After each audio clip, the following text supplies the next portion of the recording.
Hi students, to exercise 3.2ல செகண்ட்ல fourth subdivision போகலாம். Find தி LCM கண்டுபிடிக்கிறோம்.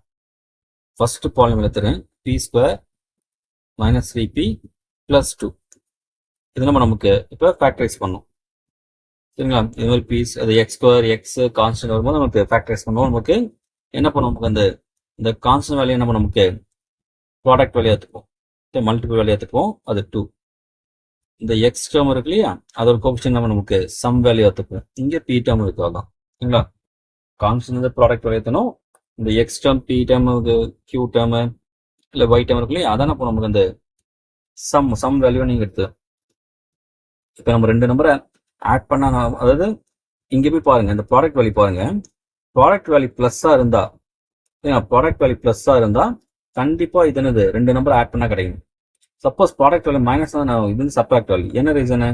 நம்ம ப்ராடக்ட் ப்ளஸ்னா என்ன அர்த்தம், ரெண்டுமே சேம் தான் ப்ளஸ் ஆகும் இல்லையா. ப்ளஸ் இந்த ப்ளஸ் ப்ளஸ் மைனஸ் இந்த மைனஸ் ப்ளஸ் வரும் இல்லையா. இதுவே ப்ராடக்ட் வேல்யூ மைனஸ்னா அர்த்தம் ரெண்டு மாறி இருக்கும் சைன் இல்லையா. ஏன்னா தெரியும் உங்களுக்கு, ப்ளஸ் இன்ட்டு மைனஸ் தான் மைனஸ் வரும், அது மைனஸ் இன்ட்டு ப்ளஸ் மைனஸ் வரும், சரிங்களா.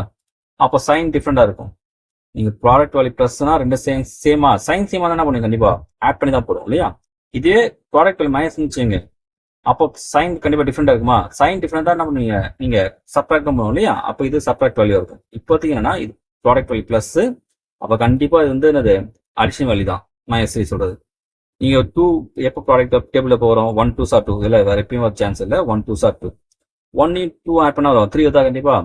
அப்போ பாருங்க, இப்போ அடுத்து இதை பாருங்க, இதை யோசிங்க. அதாவது இப்போ நீங்கள் ப்ளஸ் தான் சொன்னோம், ப்ராடக்ட் ப்ளஸ் தான் கண்டிப்பாக ரெண்டுமே சேம் செய்யணும். அடுத்து இங்கே போய் பாருங்க, இந்த அடிஷனல் வேல்யூ மைனஸ் தான் ரெண்டுமே மைனஸ் தான். சப்போஸ் இது பிளஸ் இருந்தால் ரெண்டுமே பிளஸ், சரிங்களா. இப்போ -1 -2 ஆட் பண்ண வரும், -3 வந்துடும். மல்டிபிள் பண்ண ஆகும், மைனஸ் பிளஸ் ஆகிட்டு +2 வந்துடும். அப்போ இதை எப்படி போகலாம் பாருங்க, நீங்கள் டேரெக்டாக நீங்கள் ஃபேக்டரைஸ் பண்ணலாம். அப்படியே p-1 இன்ட்டுனது p-2 அவ்வளோதான், சரிங்களா.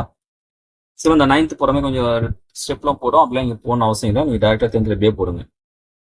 அடுத்து p square minus 4 equal to இது எப்படி போடலாம் பாருங்க.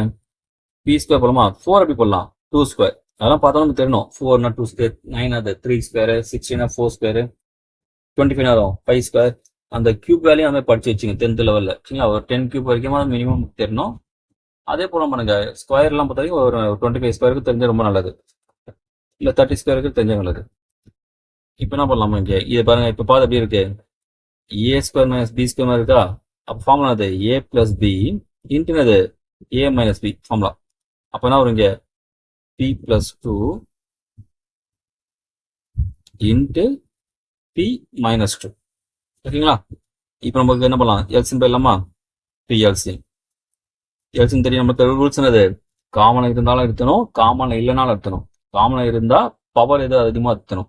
இப்போ p-1 இருக்கு, இங்கே செகண்ட் டைமில் இல்லை, அது காமனாக இல்லை, பட் ஆனால் நம்ம எடுத்துரும் p-1 எடுத்துரும். அது p-2 பாருங்க, மேலே இருக்கு, இங்கே 2 டேர்மில் இருக்கா, காமனாக இருக்கா, அதையும் நம்ம எடுத்துரும். காமனாக இருந்தால் பவர் அதிகமாக எடுத்துரும், இங்கே பவர் ரெண்டு சேம் தான், p-2 எடுத்துறேன். அப்புறம் p+2 அதுவும் எடுத்துரும் இல்லையா, 50 காமனாக இல்லைனோட எடுத்தணும், சரிங்களா. அப்போ p-1 p-2 p+2 இதான் இந்த எல்சிஎம், ஓகேங்களா.